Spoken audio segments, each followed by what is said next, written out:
Bismillahirrahmanirrahim. Assalamualaikum warahmatullahi wabarakatuh. Selamat pagi, bertemu kembali dengan catatan RSZ. Gembira sekali pagi hari ini kita kehadiran seorang petani ya, tetapi juga pionir dan juga pemberdayaan yang berhasil di masyarakat, khususnya di petani daerah Jawa Barat, yaitu di daerah Lembang. Perlu kita ketahui bahwa sayuran ini merupakan mempunyai peranan penting dalam ketahanan pangan dan perekonomian masyarakat. Namun di balik aktivitas budidaya terdapat satu aspek yang tidak bisa kita lupakan untuk menentukan kesejahteraan petani, yaitu adanya tata niaga sayuran. Ahlinya ada di sini.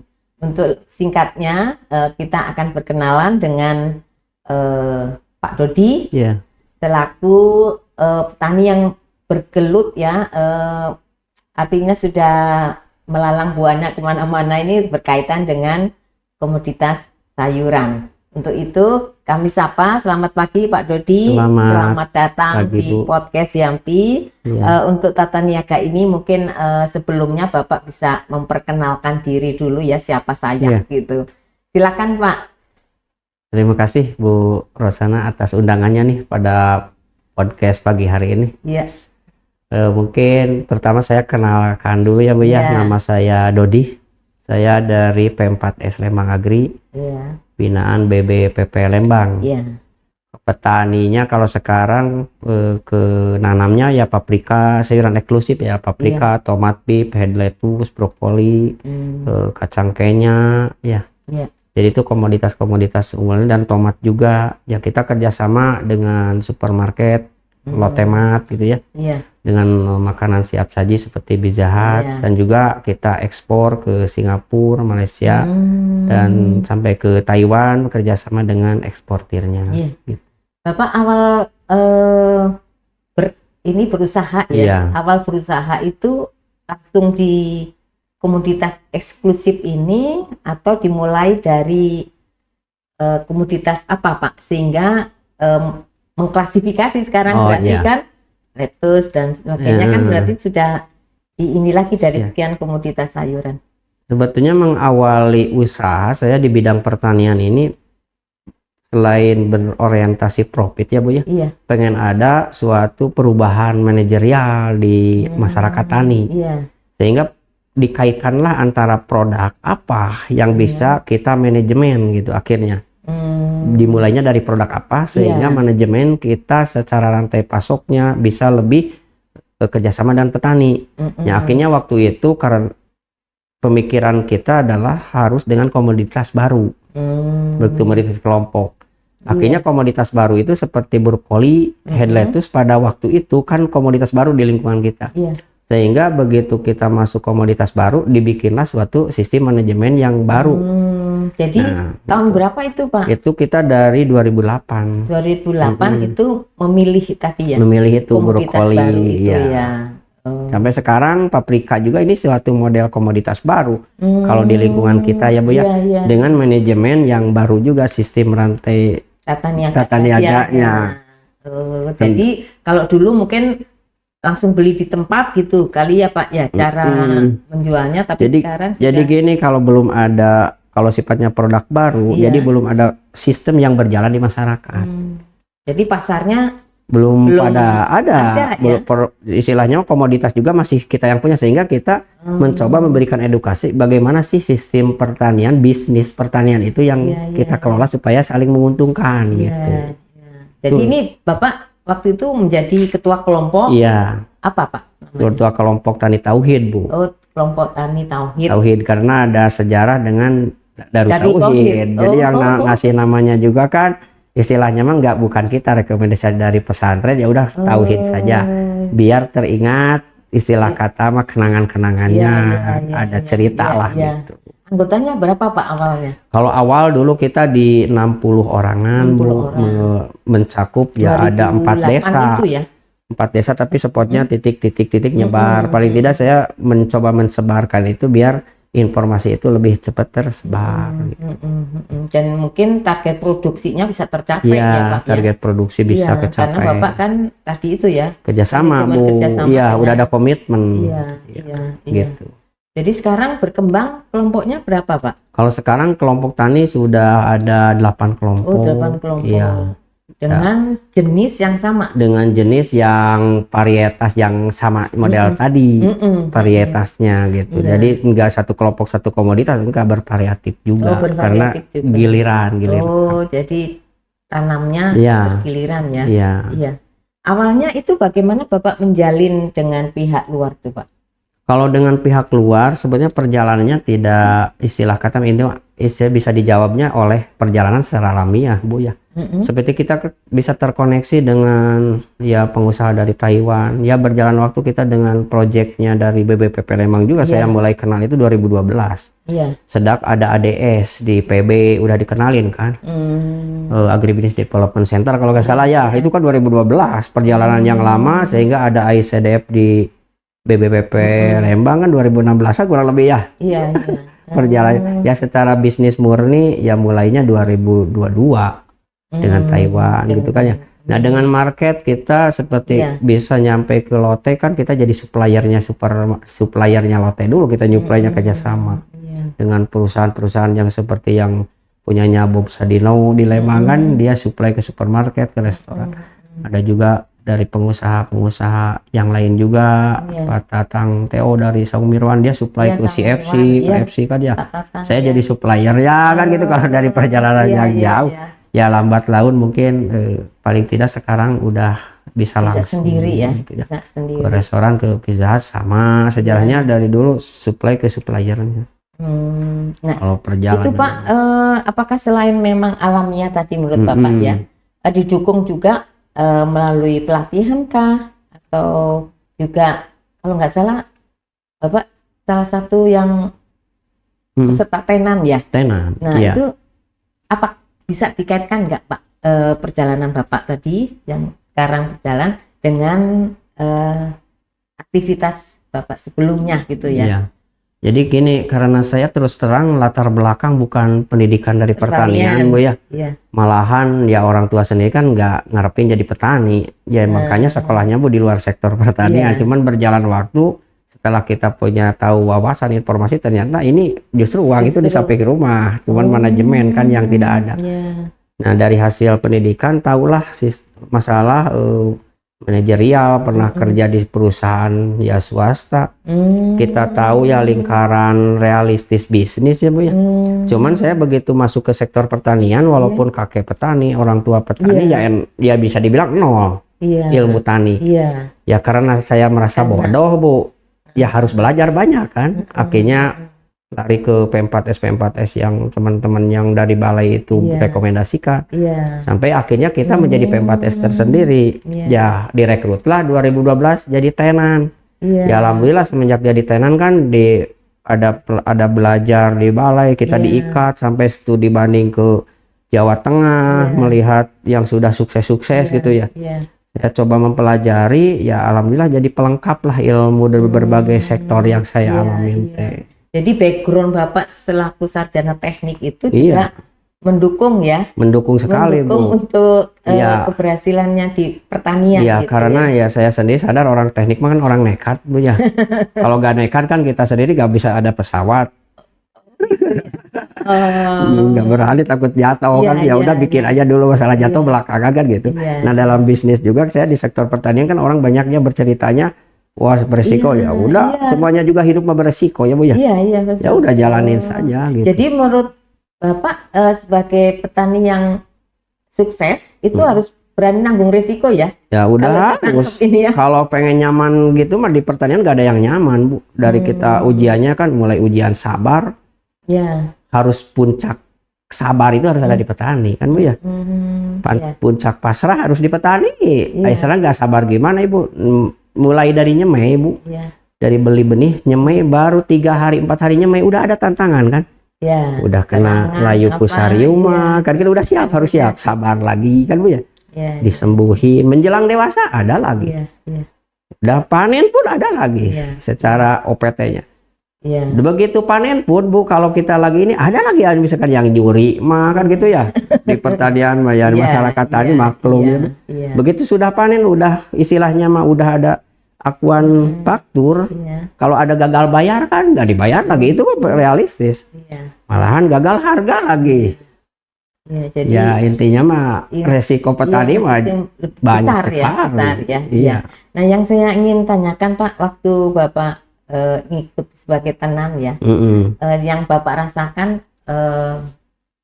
manfaat ya, artinya sebagai tenam yang bisa Bapak ambil untuk kelanjutan dari usaha ini apa? Dari sisi apa ini pada saat ikut tenan? Pada saat saya ikut tenan, terus terang kan dibawa-bawa dari mulai produksi sampai pasca panennya Bu, sampai melihat ya ke Jeti, saya ingat ke Candi Rejo, ke semuanya. Jadi cerita itu teringat Bu.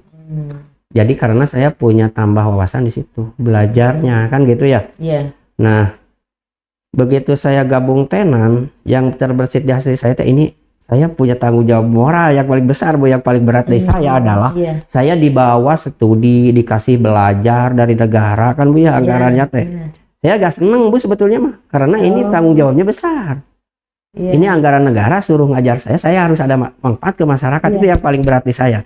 Sehingga saya mencoba dari situ, bismillah, la haula, bagaimana supaya apa yang diamanahkan ke saya ada impact baiknya buat masyarakat. Karena ini bukan dana pribadi saya yang saya makan, yang saya dibawa naik kereta, studi kemana-mana.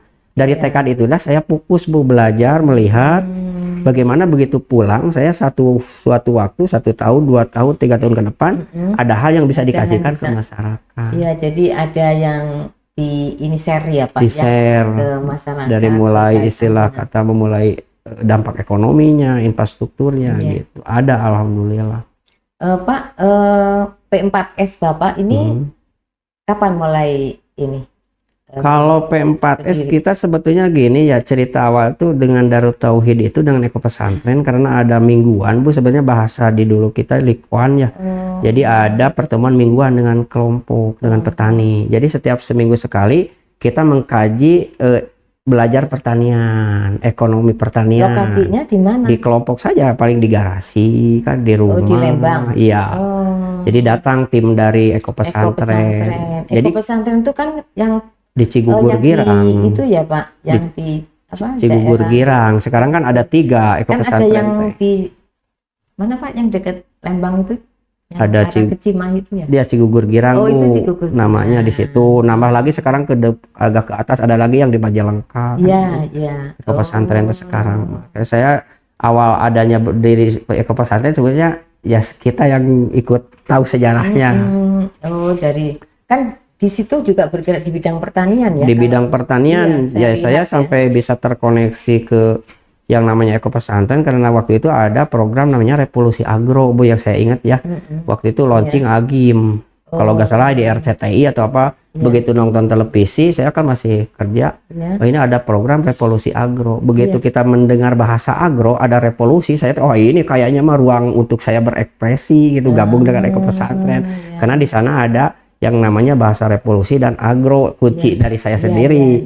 Ya ternyata alhamdulillah ditakdirkannya di situ. Membuat Bapak jadi sekarang ya. Gitu. Dari situ. Sebetulnya kalau ya saya karena tahunnya medianya televisi nontonnya Bu ya. Waktu itu teh. Jadi saya coba mengembangkan bahasa kunci itu gitu. Terus Bapak mulailah mencari. Ya mulailah saya pengen ketemu dengan ketua yayasannya Bu. Jadi ini kata kuncinya itu saya ini di mana ketua yayasannya, karena yang punya istilahnya kebijakan kan ketua yayasan. Saya maksa akhirnya waktu itu Dr. Budi Paisal Bu. Ke bawah saya hari pertama nggak ada janji pengen ketemu, kata timnya Pak lagi nggak ada, besok lagi. Saya besok lagi ya datang lagi. Ya, akhirnya kan mungkin bosen ya saya ditemuin kan gitu. Ya, akhirnya alhamdulillah deal Bu, kerjasama. Kerjasama di bidang pertanian tadi pemberdayaan masyarakat tadi. Dan Bapak sebagai ketua kelompok. Ya kan itu pra P4S. Begitu karena kita istilah kegiatannya banyak. Yang dari BBPP Lembang kan kehendus juga kan Bu ya. Ini kok ada kelompok. Datanglah waktu itu para Widyaiswara Bu, mungkin angkatannya udah pada pensiun. Di antaranya Pak Haji Untung, Pak Dodi, Pak Usyaman dulu tuh banyak ya. Datang ke tempat kita. ya ini kayaknya harus jadi P4S katanya. Kalau saya kan apa itu P4S gak ngerti lah. Iya. Ya nggak urusan, nggak dikasih nama juga, yang penting kita gini. Tapi ya biar ada terkoneksi ke kementerian, ke program. Ya alhamdulillah. Jadi P4S 2010 sampai sekarang. Tempat belajarnya petani kan. Nah sekarang petani dari mana yang belajar di P4S Bapak? Kalau yang belajar mungkin bisa dibilang seluruh Indonesia provinsi sudah Bu ya. Sudah ya. Iya, mulai bagai program di sayuran umum Bu, ada yang sifatnya sayuran lebih ke manajemen umum, karena kan beda wilayah beda komoditas. Tapi bagaimana cara memanajerial kelompok perusahaan atau usaha gitu ya. Ya dari luar negeri ya udah ada juga pernah gitu ya. Nah Pak, sayur yang menurut Bapak tadi sudah terpilah ya dari sekian jenis itu kan Bapak ambil yang eksklusif ya. Nah menentukan harganya ini apakah berdasarkan saat itu atau berdasarkan harga yang ditentukan oleh pihak Nah gini luar, Bu, gitu. saya tuh gini ya, yang namanya kenapa sih waktu saya bekerja itu kan ada hal yang nggak aneh ya Bu ya di sektor pertanian. Kebetulan saya kerja kan di bagian yang menciptakan produk baru ya Bu ya, dimana tugas saya riset. Jadi membuat produk sampai dibikin SOP-nya kan Bu ya, dibikin SOP sampai biaya produksi saya kan bisa ngitung sendiri, sehingga saya harus menentukan harga jual berapa ke pihak marketing, semuanya kan gitu berdasarkan hitungan itu. Bapak ya. Begitu saya balik ke kampung nanyain, Pak ini modal habis berapa, ini kita harus jual berapa, yang menentukan harga jual udah bukan kita kan gitu. Itu. Jadi terserah modal mau 10 juta, orang lain mau beli 3 juta ya kasih aja daripada busukan gitu ya. Kalau ini ada yang salah ini kan gitu. Ini bukan bisnis, ini mah kayak mirip-mirip perjudian kan. Jadi kita di pihak yang lemah itu ya Pak. Lemah sekali Bu. Ya makanya saya coba bahwa ternyata kan bisa kita mulai kalau kita ada konektivitas hulu hilir seperti sekarang nih, kita kerjasama dengan Pizza Hut itu. Yang menentukan harga awal itu kan petaninya, bareng-bareng dengan buyer, hitung berdasar apa? Berdasarkan analisis usaha. Setelah analisis usahanya tahu petani modalnya berapa, kita koneksikan dengan marketnya, dilah harga itu antara petani dengan market langsung. Nah kita sebagai lembaga korporasinya petani itu mah nanti hitungannya adalah bagaimana manajemen untuk operasionalnya biar produk petani ini bisa sampai ke konsumennya, ke marketnya. Kan di situ ada biaya pasca panen, transportasi, biaya packing. Nah itu dihitung lagi bersama-sama dengan pihak buyer, sehingga harus dilebihkan berapa harga dari petani gitu untuk biaya operasional ini. Jadi petani mah nggak keganggu gitu, harganya udah jadi harga produk itu sudah pasti. Iya, setahun kita kontrak. Biaya operasional ya tapi itu yang transportasi, untuk korporasinya gitu. Oh itu, dan itu pada umumnya terjadi negosiasi dengan market atau buyer ya. Terjadi negosiasi dua belah pihak gitu ya. Berjalan waktu juga kalau ada maaf misalkan ada suatu di perjalanan tuh ada evaluasi, ternyata kita ada penaikan harga bahan baku misalkan benih atau pupuk atau apa yang terkoneksinya hubungan dengan luar negeri, ada dampak global. Ya kita isukan itu untuk evaluasi tahun besok gitu. Tapi kontrak setahun itu udah fix ya udah Pak? Fix, tidak ada apa istilahnya perubahan nggak gitu, nggak ada. Sehingga apabila rugi ya ditanggung ya secara apabila itu mah resiko. Kalau bahasa rugi mah udah kita analisis dari perjalanan dalam setahun. Kalau ada hitungan bahasa ekonomi, ada inflasi, ada apa kan udah masukin ke toleransi. Jadi situ bahasanya yang kewajarannya. Ya itu yang ngatur atau yang memanage itu tempat Bapak. Iya. Selaku P4S-nya, korporasinya. Iya. P4S ini kan sebenarnya fungsinya juga selain pelatihan ya Pak. Iya. Berarti juga sebagai, kalau saya tangkap sih konsultan ya Pak. Konsultan, fasilitator bisnis kan gitu di situ. Kita menjadi jembatan bagaimana terjadinya suatu ekosistem bisnis. Iya. Jadi lembaga P4S inilah yang maju ya. Jadi yang majunya. P4S ini, jadi kita ini yang mengerti bahasa petani P4S, yang mengerti bahasa buyer, bahasa intelektual ya P4S harus paham. Jadi bahasa maksud si A menyampaikan ke B belum tentu dipahami oleh ini, ya kita sebagai P4S harus bisa menerjemahkan semuanya lah, bahasa lapangan ke bahasa di atas meja gitu. Oh, jadi kalau di perusahaan Bapak ininya ya direktur gitu ya? Iya, kayaknya mah ya. Iya. Artinya yang ngatur, yang hitung, yang ini. Iya. Ada yang selain ini Bapak dibantu pengurus? Ada Bu. Kalau kita ada ya staf semuanya udah ada. Saya sendiri kan bisa sampai ke sini ya. Seperti begini santai saja dah, di perusahaan ada yang ngurusin. Kan gitu ya di manajerial. Cuman kita kalau kebijakan awal tetap seorang pimpinan kan harus hadir dalam penentuan deal awal. Setelah real berjalan mah ada sistem yang dijalankan. Gitu sudah aja. Komputeris semua Pak? Ada. Oh, jadi ya itu tadi buat Bapak dari jauh pun bisa memantau ya? Bisa Bu, kalau masalah itu digitalisasi kita pakai ya. Seperti logistik kita sistem digitalisasi logistiknya ya. Di kebun juga kita udah smart greenhouse-nya gitu ya. Smartphone ya? Iya. Untuk budidaya ya? Iya, kita udah migrasi ya bertahap ke arah situ. Iya. Itu berapa luasannya Pak Bapak memerlukan untuk keluar ya? Untuk market keluar itu? Kalau tergantung kuantiti ya Bu ya, seperti tahun kemarin kita hampir ya 160 ton headlight itu mungkin puluhan hektar. Kalau untuk paprika sekarang kita baru ya kurang lebih 30 greenhouse ya yang di petani ya Bu ya, kurang lebih 6.000 meter tambah yang ya kurang lebih ada 8.000 meter persegian baru segitu. Iya. Kalau untuk paprikanya, untuk yang paprika lain-lainnya. Selama ini Bapak sudah mencukupi pasar atau masih terbuka? Masih terbuka peluang Bu, karena istilah kata setelah kita berjalan di komoditas itu ternyata ada peluang yang lain juga kan, ada yang berminat juga. Tapi lebih ke prioritas kita memaksimalkan dulu mitra yang awal. Yang sudah. Jangan sampai yang mitra awal kecewa, yang baru tambah terkecewakan kan repot semua. Berarti mitra Bapak itu selain market ya, pasar ya, pasar modern soalnya juga restoran ya Pak ya. Iya. Dan juga mungkin ya ekspor juga.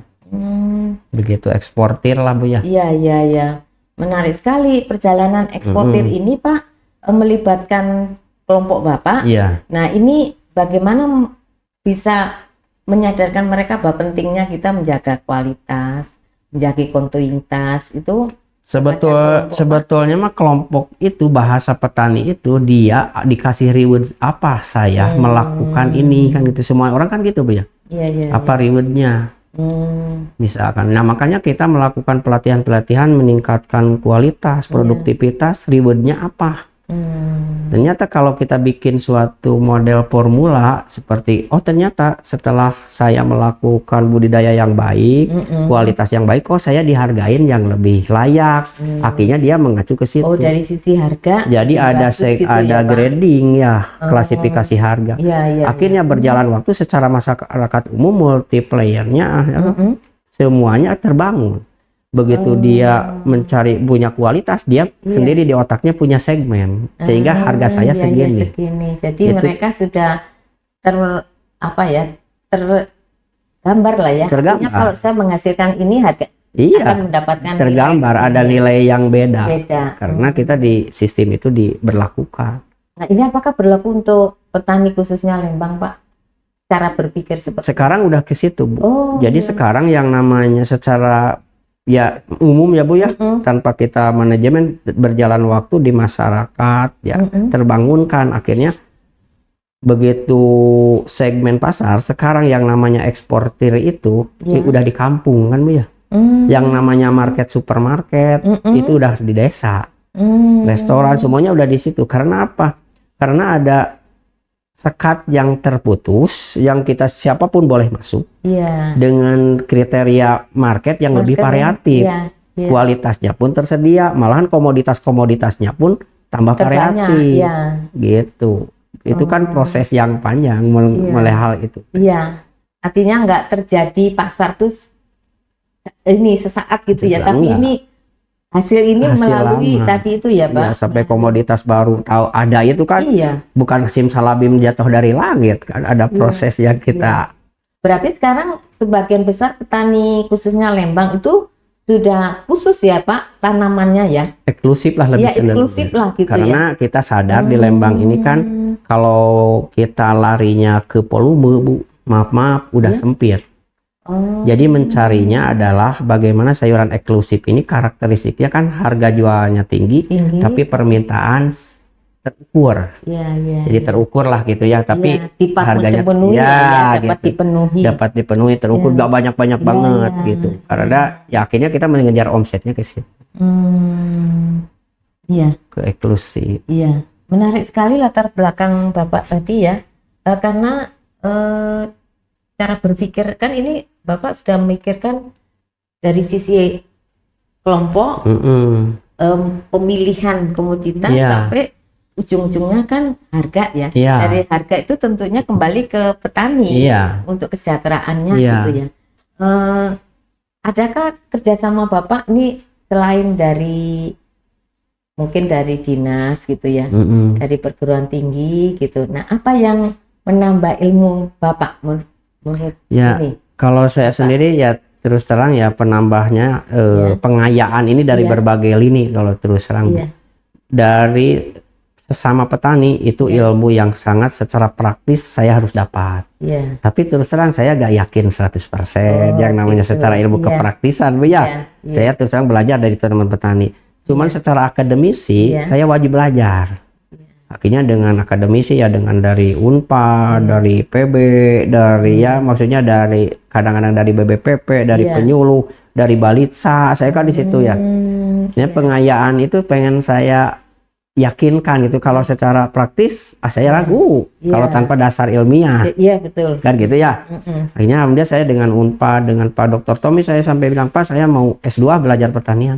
Gak usah ngapain kuliah, udah gini mah kamu mau belajar apa nanti saya kirimkan ke sini mahasiswanya atau profesornya datangin ke kamu kan mau belajar apa kan gitu ya. Ya secara ini kan emang kita mah udah gak butuh kertas ya Bu ya.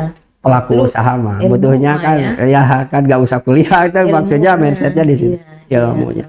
Nah di situ yang saya dari perusahaan swasta Bu ya perusahaan pupuk pestisida ya semuanya kita coba gali ilmunya gitu. Dari mitra bisnis usaha jadi motivator saya sendiri kan belajar membangun bisnis seperti apa. Pak kalau dari tadi belajar dari pupuk dan sebagainya apakah terbersit ya suatu hari itu semua bisa dilakukan oleh kelompok gitu Pak? Sebetulnya gini Bu yang saya cermati ya Bu ya di antara kita ini dan tatanan secara umum di Indonesia Bu ya mengenai kebijakan di sektor pertanian. Sebetulnya yang lebih berkeadilan itu istilahnya mah kita perannya masing-masing Bu. Petani kalau kita setuju semua kan petani ini dalam suatu industri itu bisa dibilang sebagai bagian dari tim produksi. Petani itu jadi tim produksinya gitu. Cuman dari tim hulunya, tim sarana produksinya, pupuk, benih semuanya. Jadi marketnya, hilirnya semuanya.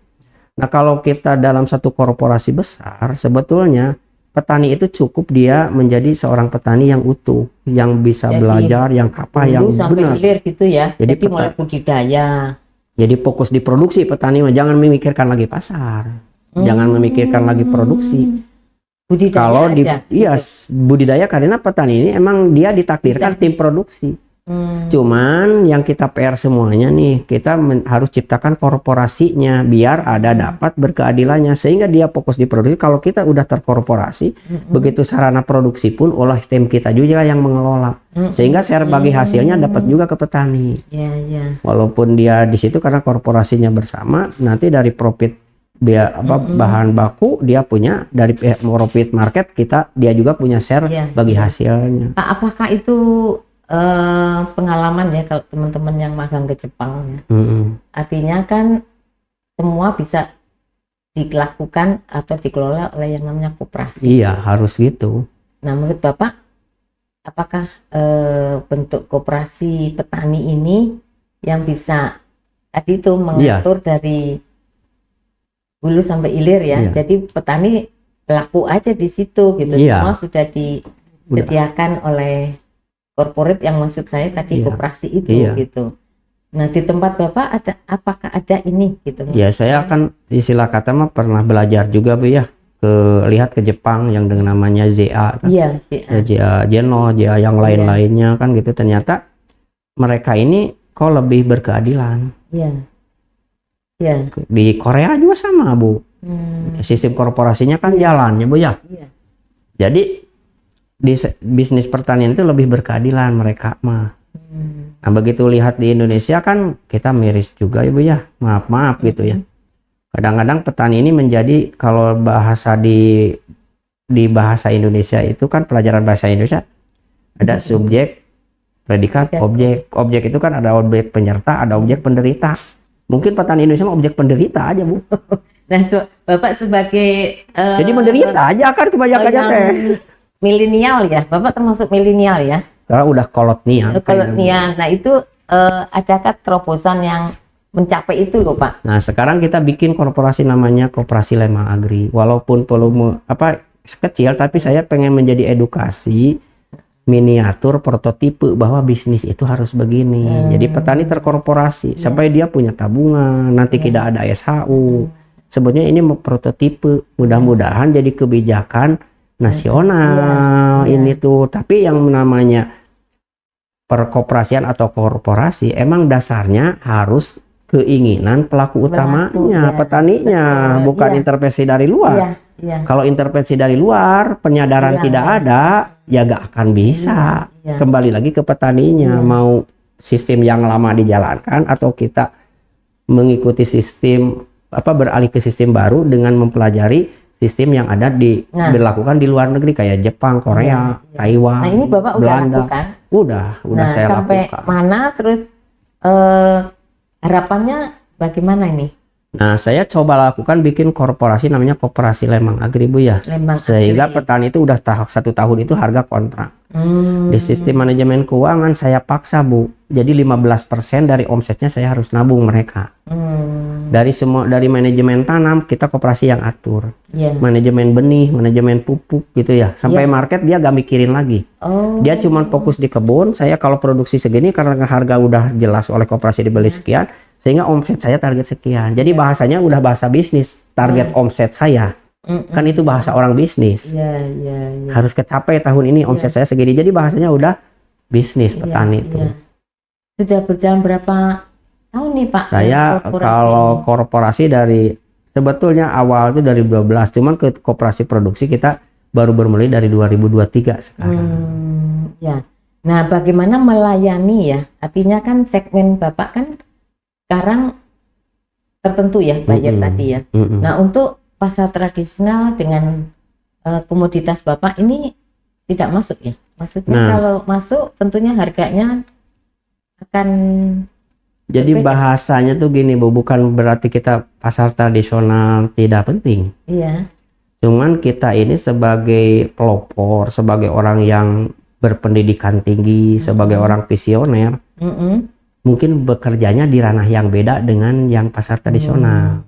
Dan juga karakter kita, mungkin gaya kita, administratif kita belum tentu sejalan dengan sistemnya namanya pasar tradisional. Dikorporasikan susah, kadang kan ada ranah bahasa maaf gak sekolah juga bisa. Tapi kalau ke ekspor, ke restoran, ke supermarket, ada hal manajerial di situ. Jadi segmennya memang sudah tertentu ya Pak ya. Artinya bicara tadi itu ya, sudah bicara bisnis, bicara kualitas ya, bicara ya sesuai dengan permintaan buyer lah. Dari sisi ukuran, dari sisi warna, itu terpenuhi di situ ya Pak. Terpenuhi di situ karena kita kalau ingin target awal kita kan meningkatkan kesejahteraan petani.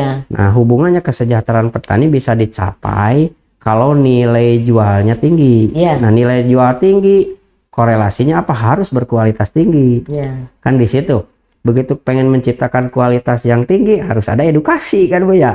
Di situ rantainya kita coba jalan. Selama mengelola atau Bapak sebagai penanggung jawab dari korporasi, tantangannya apa Pak?